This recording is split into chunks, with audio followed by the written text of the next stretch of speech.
ఏదేమైనా కానీ చంద్రాల సార్ ఇప్పుడు హైదరాబాద్ గురించి ఒక మాటనే మాట్లాడిండు.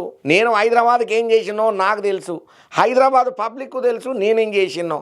అది మాకు సంబంధించిన ముచ్చట. ఇప్పుడు నేను అది చేసినా ఇది చేసినా అనేది అంటే నా మీద రివర్స్ అటాక్ అవుతారు. నాకెందుకు వచ్చిన తలకాయ నొప్పి? నేను చేసిన మంచి నాతోనే ఉన్నది, నేను చేసిన డెవలప్మెంట్ నాతోనే ఉన్నది. ఎవరు చేసిళ్ళు ఎందుకు చేసిళ్ళు అందరికీ ఎరికే. నేను దాని గురించి ప్రస్తావన చేయనని చెప్పి అన్నాడు నారా చంద్రబాబు నాయుడు సారు.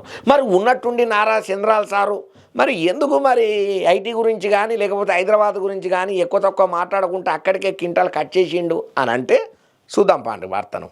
హైదరాబాద్ పరిపాలన ముచ్చట్లల్లో ఏపీ సీఎం చంద్రబాబు సారు ఒక ఆసక్తికరమైన ముచ్చటనే చెప్పుకొచ్చేండు. ఇక ఈ అంశంలో నేను మాట్లాడితే రేపు వాళ్ళు నా మీద అటాక్ చేస్తారయ్యా, అది డిఫరెంట్ ఇష్యూ.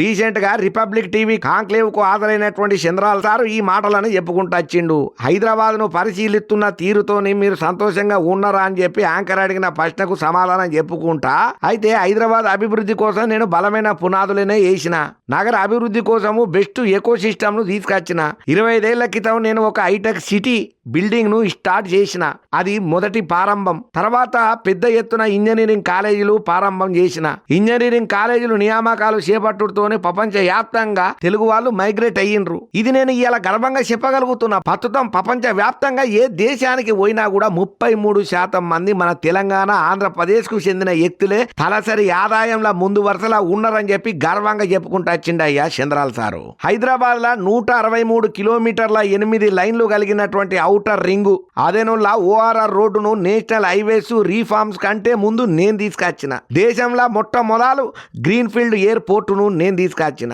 పైసలు కట్టకుంటేనే పాలసీని తీసుకొచ్చుడు ద్వారానే ఈ ఎయిర్పోర్ట్ ను తీసుకురాగలిగిన. 2000 సంవత్సరంలో బయోటెక్నాలజీ పార్క్ ను ప్రారంభం చేసిన. ఈ పార్క్ నుంచే కరోనాకు వ్యాక్సిన్ వచ్చింది. భారత్ బయోటెక్ నుంచి అట్లనే 100 దేశాలకు వ్యాక్సిన్ ఎగుమతి ఇక్కడ నుంచే చేయగలిగింది. నేను ఈ పార్క్ ను స్టార్ట్ చేసినప్పుడు ప్రతి ఒక్కరూ ఈ బయోటెక్ ఏంది అని నన్ను ఎడ్డిచ్చినట్టే మాట్లాడిల్లు, ఎదురు ప్రశ్నలేసిన్లు. కానీ నేను ప్రారంభం చేసినటువంటి ఆధునిక సాంకేతికతకు సంబంధించిన ఫలితాలు ఇప్పుడు దేశానికి అందుతున్నాయి. ఆ మాట చెప్పుకుంటుంటే నేను మత్తు హ్యాపీగా ఫీల్ అవుతున్నా అని చెప్పి చంద్రాల సార్ అన్నాడయ్యా. ఇంక అంతనే కాదు, అసలు గింతగానం నేను హైదరాబాద్ డెవలప్ చేసినానంటే నేను చేసినా అని చెప్తేనే వాళ్ళకు కూడా తెలుసు నేనే చేసినా అని. కానీ మళ్ళీ నేనేమైనా చేసినా అని చెప్తే నా మీదకి అటాకింగ్ వస్తారు. ఆ ముచ్చట నేను మాట్లాడనని చెప్పి కొన్ని మాటలలో కూడా మాటను దాటేసుకుంటా పోయిండయ్యా.